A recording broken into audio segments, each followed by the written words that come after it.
जय श्री राम। इस भाग में सुनिएगा कैकेयी जब अपने 2 वरदान राजा दशरथ से मांगती हैं। भूप मनोरथ सुबग बन सुख सुभिहंग समाजु अभिलनीय जिम छाड़त चहित बचन भयंकर बाजु। राजा का मनोरथ सुंदर वन है, सुख सुंदर पक्षियों का समुदाय है, उस पर भीलनी की तरह कैकेयी अपना वचन रूपी भयंकर बाज छोड़ना चाहती हैं। सुनहु प्राण प्रिय भावते जी का और दे हुई के बार भर तही टीका। मांगहु दूसर वर कर जोरी और पूर्वहु नाथ मनोरथ मोरी। अब सुनिएगा 2 वरदान में क्या मांग रही है कैकेयी जी। वह बोली, हे प्राण प्यारे सुनिए, मेरे मन को भाने वाला एक वरदान तो दीजिए, भरत को राज तिलक, और हे नाथ दूसरा वर भी मैं हाथ जोड़कर मांगती हूँ, मेरा मनोरथ पूरा कीजिए। तापस बेस विशेष उदासी और 14 बरस राम बनवासी। सुन मृदु बचन भूप ही सो को और शशि कर छुअत विकल जिम को। तपस्वियों के वेश में विशेष उदासीन भाव से राज और कुटुंब आदि की ओर से भली भांत उदासीन होकर विरक्त मुनियों की भांति राम 14 वर्ष तक वनवास वन में निवास करें। कैकेयी के कोमल विनय युक्त वचन सुनकर राजा के हृदय में ऐसा शोक हुआ जैसे चंद्रमा की किरणों के स्पर्श से चकवा विकल हो जाता है। गयऊं समय नहीं कछु कहियावा और जनु सचान वन झपट हूँ लावा। विवरण भयऊ निपट नर पालो और दाम ने हनऊ मनहू तर तालो। राजा सहम गए, उनके कुछ कहते न बना, मानो बाज वन में बटेर पर झपटा हो। राजा का रंग बिल्कुल उड़ गया, मानो ताड़ के पेड़ को बिजली ने मारा हो। जैसे ताड़ के पेड़ पर बिजली गिरने से वह झुलस कर बदरंगा हो जाता है, वही हाल राजा का हुआ। माथे हाथ मुंह दे देव लोचन और तनु धरे सोच लागे जन सोचन। मोर मनोरथ सुर तरु फूला और फरत कर निजम हतहु समूला। माथे पर हाथ रखकर, सुनिएगा राजा दशरथ जी, माथे पर हाथ रखकर दोनों नेत्र बंद करके राजा ऐसे सोच करने लगे मानो साक्षात सोच ही शरीर धारण कर सोच कर रहा हो। वे सोचते हैं, है मेरा मनोरथ रूपी कल्प वृक्ष फूल चुका था, परंतु फलते समय कैकेयी ने हाथनी की तरह उसे जड़ समेत उखाड़ कर नष्ट कर दी डाला। अवध उचार कीन कैकेयी और दीहसी अचल विपत्त कहने। कैकेयी ने अयोध्या को जड़ उजाड़ कर दिया और विपत्त की अचल सुदृढ़ नींव डाल दी। कवने अवसर का भयऊ गयऊ नारी विश्वास और जोग सिद्ध फल समय जिमे जतहि अविद्या नाश। किस अवसर पर क्या हो गया, स्त्री का विश्वास करके मैं वैसे ही मारा गया जैसे योग की सिद्धि रूपी फल मिलने के समय योगी को अविद्या नष्ट कर देती है। यही विदराव मन ही मन झाखा और देखे को भात सुमत मन माखा। भरत की रावर पूत न होई और आने हो मोल बिहासी की मोही विसाही की मोही। इस प्रकार राजा मन ही मन खींच रहे हैं। राजा का ऐसा बुरा हाल देखकर दुर्बुद्ध कैकेयी मन में बुरी तरह से क्रोधित हुई और बोली, क्या क्या भरत आपके पुत्र नहीं है? क्या मुझे आप दाम देकर खरीद लाए हैं? क्या मैं आपकी विवाहिता पत्नी नहीं हूं? जो सुनि सरु अस लागे तुम्हारे और काहे न बुलाऊं बचन समारे। देव उतारे अनु करहूं कि नाही और सत्य संध तुम रघुकुल माही। क्या कह रही कैकेयी, जो मेरा वचन सुनते ही आपको बाण सा लगा है तो आप सोच समझकर बात क्यों नहीं करते हैं? उत्तर दीजिए, हाँ कीजिए, नहीं तो नहीं कर दीजिए। आप रघुवंश के सत्य प्रतिज्ञा वाले प्रसिद्ध हैं। देने कहूं अब जनवर देहू, और तजहू सत्य जग अपजस लेहू। सत्य सराही कहूँ वरु देना, और जाने लेही मांगी चबेना। आपने ही वर देने को कहा था, अब भले ही ना दीजिए, सत्य को छोड़ दीजिए और जगत में अपयश लीजिए। सत्य की बड़ी सराहना करके वर देने को कहा था, समझा था कि यह चबेना ही मांग लेगी। सीधी दधीच बलि जो कछु भाषा, और तनु धनु तजेऊ बचन पनु राखा। अति कटु बचन कहित कैकेयी, और मानहु लोन जरे पर देई। राजा सिरी, दधीच और बलि ने जो कुछ कहा, शरीर और धन त्याग कर भी उन्होंने अपने वचन की प्रतिज्ञा को निभाया। कैकेयी बहुत ही कड़वे वचन कर रही है, मानो जले पर नमक छिड़क रही हो। धर्म धुरंधर धीर धरी, नयन उघारे राय, और सिर धुन लीन उहास ऐसे, मार से मोहि कुठाए। धर्म की धुरी को धारण करके वाले राजा दशरथ ने धीरज धरकर नेत्र खोले और सिर धुन कर तथा लंबी सांस लेकर इस प्रकार कहा कि इसने मुझे बड़े कठोर मांगा, ऐसी कठिन परिस्थिति उत्पन्न कर दी जिससे बच निकलना कठिन हो गया।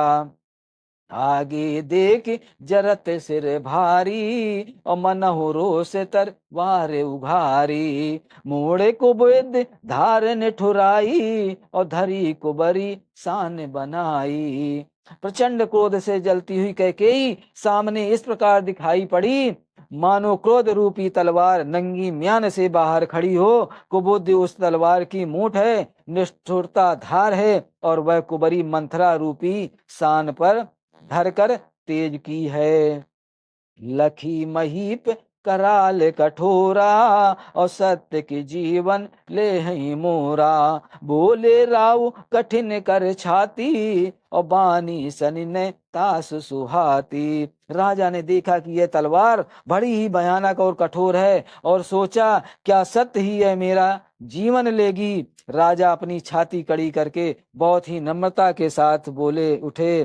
कैकेयी को प्रिय लगने वाली बाणी बोले। क्या बोले दशरथ जी, सुनिएगा। प्रिया बचन कस कहे से को भाती, और वीर प्रतीत प्रेति करे हाथी। मोरे भरत राम दोई आखी, और सत्य कहूँ कर सकरु साखी। हे प्रिय, हे भेरु, विश्वास और प्रेम को नष्ट करके ऐसी बुरी तरह के वचन कैसे कह रही हो। मेरा तो भरत और रामचंद्र दोनों आंखें दो आंखें हैं, अर्थात एक से हैं। मैं यह शंकर जी की साक्षी देकर सत्य कहता हूँ। अवश्य दूत मैं पठई प्रता प्राता, और ए बेग सुनत दो भ्राता। सुदन सोद सब साजु सजाई, और देव भरत कहूँ राजु बचाई बजाई। मैं अवश्य सवेरे ही दूत भेजूंगा। दोनों भाई भरत शत्रुघ्न सुनते ही तुरंत आ जाएंगे। अच्छा दिन शुभ मुहूर्त सुधावर कर सब तैयारी करके डंका बजाकर मैं भरत को राज्य दूंगा। लोभ न राम ही राजु कर, बहुत भरत पर प्रीत। और मैं बड़ छोटे विचार जिए, करते रहूं न प्रीत। अर्थात राम को राज्य का लोभ नहीं है, और भरत पर उनका बड़ा ही प्रेम है। मैं भी अपने मन में बड़े छोटे का विचार करके राजनीति का पालन कर रहा हूँ। बड़े को राज तिलक देने जा रहा था। राम सपत सत कहूँ सुभाओ, और राम मातु कछ कहूँ न काहू। मैं सब किन तो हुब ने पूछे, और तेही ते परऊँ मनोरथ छूछे।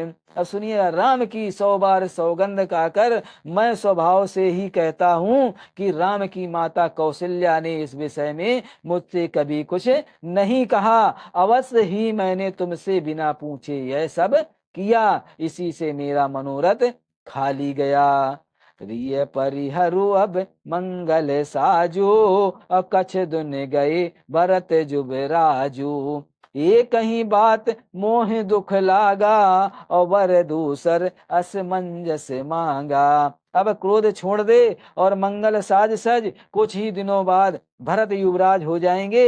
एक ही बात का मुझे दुख लगा कि तूने दूसरा वरदान बड़ी अड़चन का मांगा है। आ जाऊं हृदय जरत ते ही आचा, और इस परिहास की साचे हूँ साचा। कहू तजी रोष राम अपराधु, और सब दो कहें राम सुठ साधु। उसकी आँच से अब भी मेरा हृदय जल रहा है। यह दिल लगी से क्रोध में अपना सचमुच ही वास्तव में सच्चा है। क्रोध को त्याग कर राम का अपराध तो बता। सब कोई तो कहते हैं कि राम बड़े ही साधु हैं।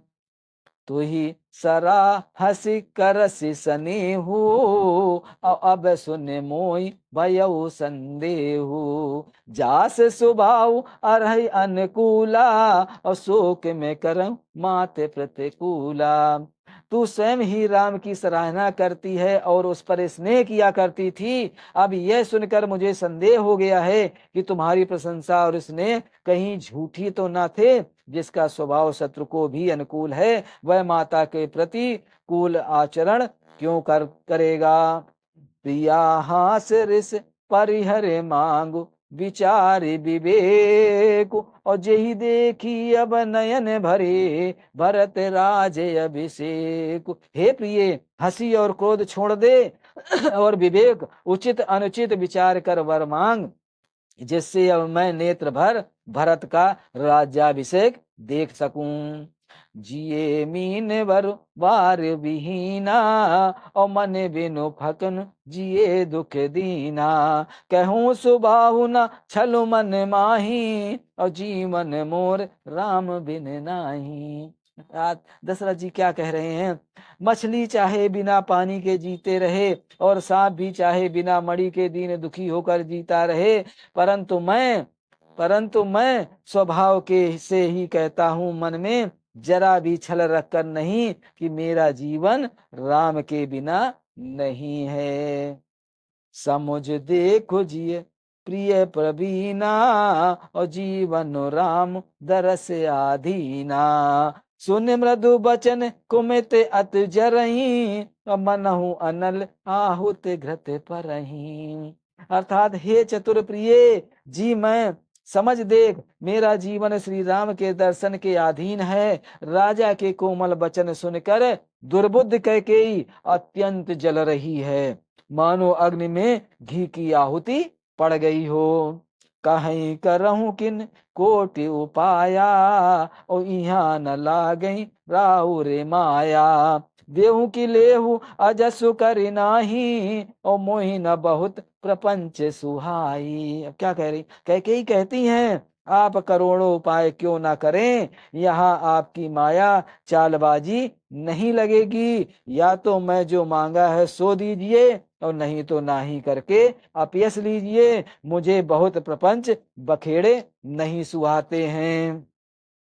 राम साधु तुम साधु सयाने, और राम मातु बल सब पहचाने। जब कौशल्या मोर भलता का, और तस फल उन्हीं देहु करिसा का। राम साधु हैं, आप सयाने साधु हैं, और राम की माता भी भली हैं। मैंने सबको पहचान लिया। कौशल्या ने मेरा जैसा भला चाहा है, मैं भी साका करके याद रखने योग्य वैसा ही फल दूंगी। होते प्रातु मुनि वेश धरी, जो न राम मन जाही। मोर मरन राउर जैसे नप समझो मन माही। अब क्या कह रही हैं। सवेरा होते ही मुनि का वेश धार कर यदि राम वन को नहीं जाते, तो हे राजन, मन में निश्चय समझ लीजिए कि मेरा मरना होगा और आपका अपयस। अस कही कुटिल भई उठ ठाड़ी, और मानहु रोष तरंग निबाड़ी। पाप पहाड़ प्रगट भई सोई, और भरी क्रोध जल जाई न जोई। ऐसा कहकर कुटिल कैकेयी उठ खड़ी हुई, मानो क्रोध की नदी उमड़ी हो। वह नदी पाप रूपी पहाड़ से प्रकट हुई हो और क्रोध रूपी जल से भरी है। ऐसी भयानक ही कि देखी नहीं जाती। दो वर कुल कठिन हठ धारा, और भंवर को बरी बचन प्रचारा। टाहत भूप रूप तर मूला, और चली बिकट वरदे अनुकूला। दोनों वरदान उस नदी के दो किनारे हैं। कैकेयी का कठिन हठ ही उसकी तीव्र धारा है, और कुबरी मंथरा के वचनों की प्रेरणा ही भंवर है। वह क्रोध रूपी नदी राजा दशरथ रूपी वृक्ष को जड़ मूल से ढाती हुई विपत्त रूपी समुद्र की ओर सीधी चली।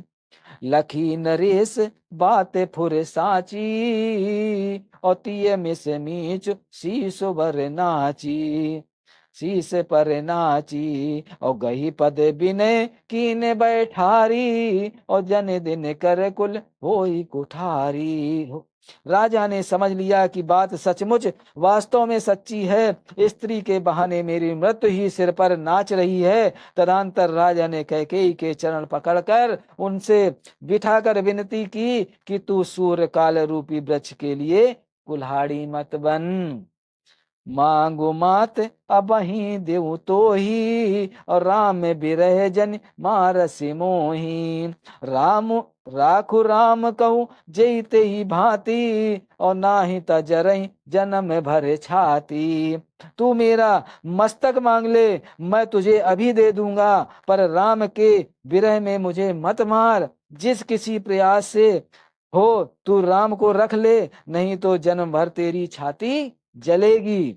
देख व्याधि अयास नपो, परऊं धरन धुनि मात, और कहत परम आरत बचन राम राम रघुनाथ। राजा ने देखा कि रोग असाध्य है, तब वे अत्यंत आर्तवाणी से हा राम हा राम हा रघुनाथ कहते हुए सिर पीट कर जमीन पर गिर पड़े। व्याकुल राव शिथिल सब गाता, और करन कलप तरु मनहु निपाता।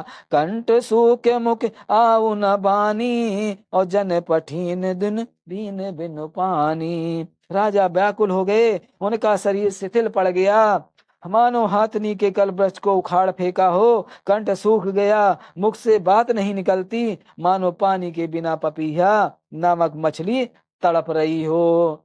पुनि कहे कटु कठोर कह के, और मनहु घाय महु माहुर दे। जो अंतहु अस करतब रहूं, और मांगो मांग तुम के ही बल कहूं। कैकेयी फिर कड़वे और कठोर वचन बोली, मानो घाव में जहर भर रही हो। कहती है, जो अंत में ऐसा ही करना था, तो आपने मांग मांग किस बल पर कहा था। दुई की होई एक समय भुआला, और हसब ठठाई फुलाव गाला। दानी कहावऊ अरु कपनाई, और होई की खेम कुशल रोताई। हे राजा, ठहाका मारकर हंसना और गला गाल फुलाना, क्या यह दोनों एक साथ हो सकते हैं? दानी भी कहना दानी भी कहना और कंजूसी भी करना, क्या राजपूती में क्षेम कुशल भी रह सकती है? लड़ाई में बहादुरी भी दिखावे और कहीं चोट भी ना लगे, ऐसा कहीं होता है?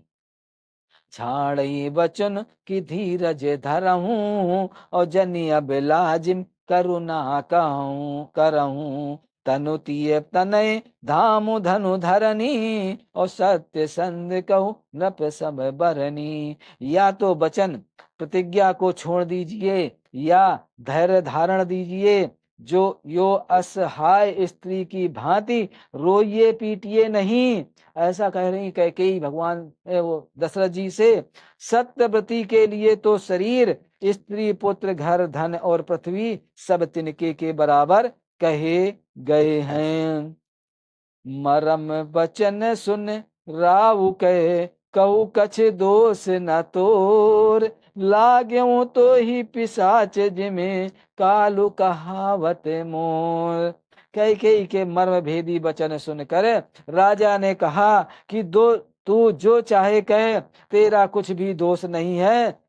मेरा काल तुझे मानो पिशाच होकर लग गया है, वही तुझसे यह सब कहलवा रहा है। जय श्री राम। आज की रामायण यहीं पर समाप्त होती है। आगे की रामायण सुनने के लिए आगे का भाग सुनिए और वीडियो अच्छा लगे तो सब्सक्राइब जरूर कीजिएगा। जय श्री राम, जय श्री राम।